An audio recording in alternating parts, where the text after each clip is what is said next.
Hello दोस्तों, नमस्कार। मैं प्रिंस और आप देख रहे हैं स्पीड एकेडमी। अब स्पीड एकेडमी ने स्पीड पकड़ लिया है। आज 15वां दिन का सेट चल रहा है और आज का सेट आप लोग जब लगा रहे थे, मैं घूम के देख रहा था, कई लोग मैथ्स और रीजनिंग इन चीजों को ठीक से पकड़ पा रहे हैं, लेकिन हिंदी में कई लोगों को प्रॉब्लम हो रहा है। वो वजह यह है कि आप इस पेपर को बहुत लाइटली ले रहे हैं, इस पर ध्यान नहीं दे रहे हैं और साथ साथ जब आप क्वेश्चंस को पढ़ रहे हैं तो सही ढंग से पढ़ नहीं रहे हैं। आप अपने अंदर पढ़ने की कला को विकसित कीजिए। इसके लिए आपको करना क्या होगा कि जो भी आपके पास हिंदी के बुक्स हैं आपके घर में, चाहे वो 5 क्लास के हो या 10 क्लास के हो, कुछ भी हो, उसको एक बार आप पढ़िए रोज एक एक चैप्टर करके। समझ गए? तब आपको हिंदी पढ़ने की कला आएगी। उसमें आपको शब्द विन्यास देखने को मिलेगा कि किस शब्द का स्पेलिंग कैसे लिखा जा रहा है, कैसे इसको तोड़ा जा रहा है। तब जाकर आप हिंदी एकदम सही कर पाइएगा। समझ गए? बढ़ते हैं पहले प्रश्न की ओर। आज 15वें दिन का पहला प्रश्न ये रहा आपके सामने कि त्रुटि वाले वाक्यांश को आपको निकालना है। क्या है भाई वाक्य? इस पे ध्यान देंगे। कह रहा है कि जब मोहन सभा स्थल पर पहुंचा तब तक यहां लिखना चाहिए था। यहां क्या लिखना चाहिए था? तब तक। तो एक तो यहां गलत है। तब तक सभा विसर्जन हो चुकी थी। सबसे बड़ा इसको ब्लंडर कहेंगे, वो मिस्टेक था, ये ब्लंडर है। तो ये सबसे ज्यादा गलती यहां पे है। यहां विसर्जन नहीं, सभा विसर्जन नहीं होती, मूर्ति विसर्जन होता है, सभा भंग होती है। ठीक है? तो यहां लिखना चाहिए था कि जब मोहन सभा स्थल पर पहुंचा तब तक सभा भंग हो चुकी थी, सभा विसर्जन नहीं होती है। ठीक है? तो यहाँ पे आंसर सी दिया है, लेकिन यदि किसी भले मानस ने बी लगाया होगा तो उसका भी सही हो जाएगा इस आधार पे कि यहाँ पे टाइपिंग मिस्टेक था, लेकिन गलती यहाँ पे था एक्चुअल में। पढ़ते हैं आगे। मैं जिस बस से जा रहा था वह बहुत भरी हुई थी। बहुत भरी हुई थी, यही गलत है। जब भरी हुई है तो फिर बहुत का मतलब कहां से? इसको कहते हैं सुपरफ्लुअस। मतलब एक चीज पहले से डिफाइन कर रहा है, भरा हुआ है मतलब भरा हुआ है। बहुत भरा मतलब एक बोतल में तेल लिए हैं, आप बहुत भर दो, पीछे उलट के भरवा लेंगे, तो ये तो गलती हो जाता है ना। तो यहीं पे गलत था, ये सुपरफ्लुअस वर्ड आ गया।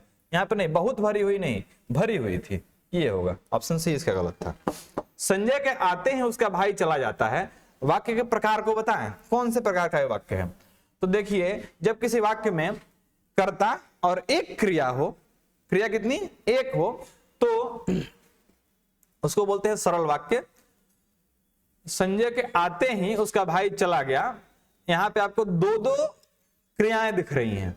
ठीक है? आना और जाना, दो क्रियाएं हैं, इसलिए इसको हम संयुक्त वाक्य में लेंगे। इसका आंसर किताब ने सरल वाक्य दे रखा था, लेकिन सरल वाक्य नहीं होगा, क्योंकि हमने बताया कि कर्ता और क्रिया एक होना चाहिए। यहाँ पे दो दिख रहा है, इसलिए सरल वाक्य नहीं होगा। आंसर इसका गलत दिया हुआ है, इसको आप संयुक्त वाक्य में लेके चलेंगे। अच्छा सर, तो मिश्र वाक्य किसको कहते हैं?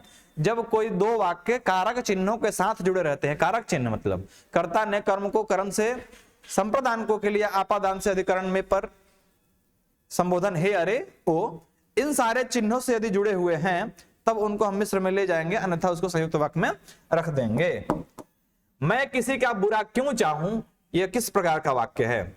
तो ये जो है एक प्रश्नवाचक वाक्य है, क्योंकि आपको प्रश्न चिन्ह देख के लग गया होगा कि ये तो प्रश्न पूछा जा रहा है और ये प्रश्नवाचक वाक्य हो जाएगा। बढ़ते हैं आगे। धरोहर का अर्थ क्या है? देखिए, धरोहर उसको कहते हैं जो दूसरे के यहां रक्षा के लिए रखी हुई वस्तु होती है। जैसे आपके यहां मान लीजिए आपके दादाजी हाथी रखे थे और उसका सिक्कड़ अभी तक रखा हुआ था। आप जा रहे थे विदेश, तो आप उस सिक्कड़ उठाकर दूसरे के यहां दे दिए, कह दिए कि हमारा धरोहर है, इसको बचा के रखिएगा, आएंगे तो लेंगे। समझ रहे हैं? दादा हाथी रख ले रहन तो नाती सिक्कड़ लेके ढोत रहे कि दादा हम हाथी रख रहे, ओकरा से का फर्क पड़ता है? लेकिन धरोहर को बचा के रखा जाता है ताकि आने वाली पीढ़ियां उसको याद कर सके। ठीक है? तो उसको जब हम दूसरे के यहाँ रक्षा के लिए रख देंगे तो उसी को कहते हैं धरोहर। ठीक है? तो आपको यहाँ से ऑप्शन सी को सही करना चाहिए था। उत्मर्ण का अर्थ क्या होता है? देखिए, उत्मर्ण का अर्थ होता है ऋण देने वाला। कौन? ऋण या फिर कर्ज कह सकते हैं, उसको देने वाला उत्मर्ण कहलाता है। बढ़ते हैं आगे। छाती भर का पत्थर, छाती भर का पत्थर नहीं, छाती पर का पत्थर। छाती पर का पत्थर इसको लिखना चाहिए थे। इस मुहावरे का अर्थ क्या होता है? तो इसका अर्थ होता है कि असहनीय दुख, मतलब आदमी कहता है ना कि छाती पर पत्थर रख के इस तरह का करते नहीं काम, मतलब बहुत दुख के साथ, बहुत पीड़ा के बाद भी आदमी किसी के लिए कुछ कर रहा है तो उसको कहते हैं कि छाती पे पत्थर रख के कर रहे हैं। ठीक है, तो असहनीय दुख हो जाएगा यहाँ पे, ये सब नहीं होगा किसी चीज की चिंता सदा रहे, ये सब नहीं, असहनीय दुख इसका आंसर सही हो जाएगा। छठी का दूध याद आना, इसका अर्थ क्या होता है? तो आप लोग अक्सर सुनते होंगे गांव में बच्चे आपस में जब लड़ाई करते हैं तो कहते हैं कि तोरा तो छठी के दूध याद करा देंगे। इसका मतलब छठी का दूध याद कराना मतलब कठिनाई का अनुभव होना। जैसे मान लीजिए कोई क्वेश्चन आपको मिला, मैथ्स का प्रश्न काफी खतरनाक, आप बना रहे हैं लेकिन बन नहीं रहा है, तो कौन कहता है कि क्वेश्चन बनेगा, छठी का दूध याद करा देगा, मतलब बहुत कठिनाई हो उसको बनाने में, समझ गए? तो ये आंसर इसका हो जाएगा कठिनाई का अनुभव होना। शुद्ध वर्तनी का चयन करें, इसमें शुद्ध वर्तनी किसमें है? देखिए ज्योति सना, ये गलती है, ज्योत्सना ये सही लग रहा है, और इधर भी लिखा हुआ है ज्योत्सना, दोनों एक ही है, उधर लिखा हुआ है ज्योत्सना, ये गलत है। आधा यो आधा तो सना, ये ऑप्शन बी आपका सही हो जाएगा, ऑप्शन ए भी गलत हो जाएगा। तो ये कैसे पता चलेगा सर कौन सा सही है? इसी के लिए हम कह रहे हैं कि आप हिंदी का एक बुक लेके उसका एक एक चैप्टर पढ़ा कीजिए, उसमें बहुत सारे वर्ड्स मिलेंगे जो आपको ये ज्यादा हेल्प करेंगे। ठीक है, पकड़ने में कौन सा शुद्ध है। ऐसे मैं इसका एक पूरा पीडीएफ दे दूंगा, आप लोग उसको पढ़ के घर से आएंगे 3-4 बार पढ़ के, उसमें काफी टफ वर्ड्स इस तरह के होंगे जो पहले पूछे गए हैं, तो आपको बहुत ज्यादा क्लैरिटी आएगी। शुद्ध वर्तनी का चयन करें, इसमें देखिए नक्षत्र लिखा गया है, लेकिन ये नक्षत्र जो है ये पूरा अप्रोप्रिएट लिखा हुआ है, बाकी नक्षत्र जो लिखे हुए हैं वो गलत है। हम लोग अक्सर ऐसे पढ़ते हैं नक्षत्र, कौन नक्षत्र में जन्म ले रहा तो नक्षत्र है, लेकिन जब शुद्ध लिखेंगे तो इस तरह से नक्षत्र लिखेंगे। ठीक है, तो बोलते हम लोग कुछ अजीब ढंग से हैं, उन भाषाओं को हम देशज कहते हैं, समझ गए? लेकिन हमको तत्सम में इधर पढ़ना होगा, तद्भव होता है संस्कृत, यहां हमको तत्सम पढ़ना होगा, और देशज में आप हिंदी भोजपुरी कहीं की भाषाएं ला करके उसको लोकलाइज कर देते हैं, उसको देशज कह लेते हैं हम लोग। पढ़ते हैं आगे। रिक्त स्थानों की पूर्ति करें, बंधु बांधवों ने शोक संतप्त नारी को समझाया और कुछ देर बाद वह प्रकृतिस्थ हो गई। देखिए सेंटेंस का मतलब क्या था कि एक शोक संतप्त नारी थी, मतलब उसको काफी गहरा आघात था, काफी गहरा दुख था, उसको उसके भाई बंधु जो लोग थे वो समझाएं, और बहुत ज्यादा समझाने के बाद वो नारी जो थी वो नेचुरल हो गई, फिर से प्रकृतिस्थ होना मतलब नेचुरल हो जाना, फिर से वो मतलब रोना धोना बंद करके अपने निजी जीवन में फिर से धीरे धीरे लग गई, तो उसे कहते हैं प्रकृतिस्थ होना। ठीक है, बढ़ते हैं आगे।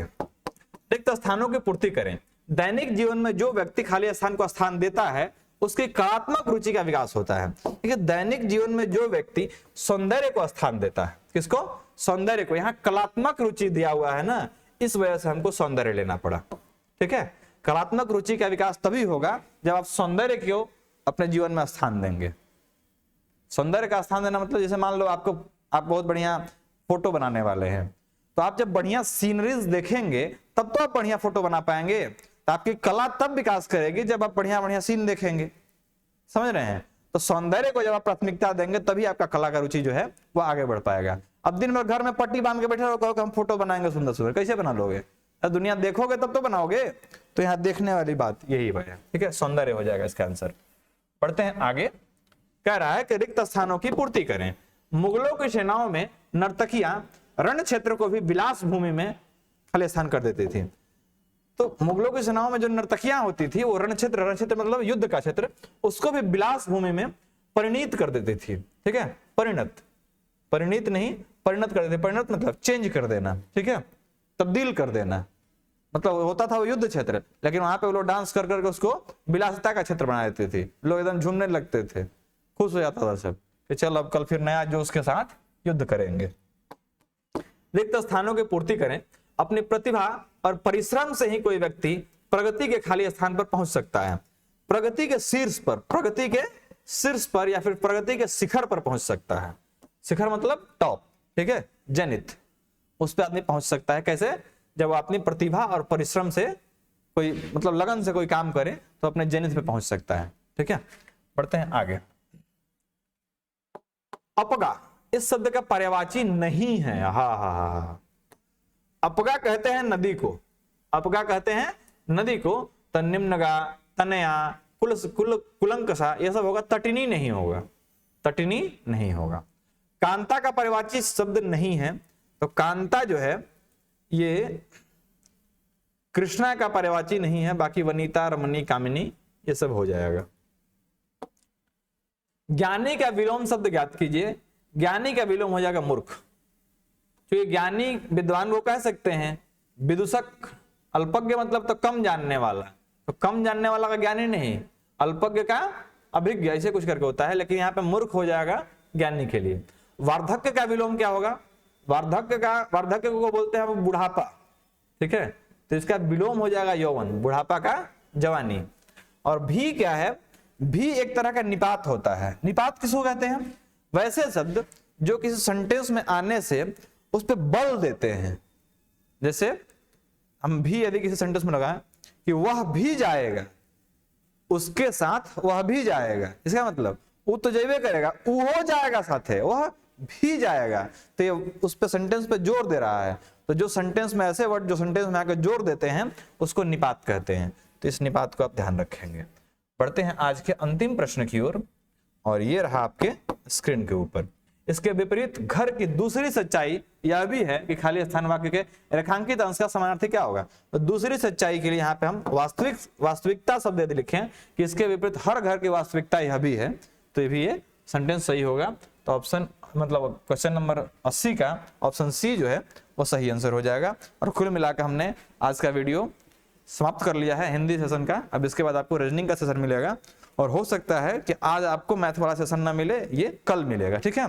तो रीजनिंग का सेशन अभी आपको मिलेगा। जय हिंद।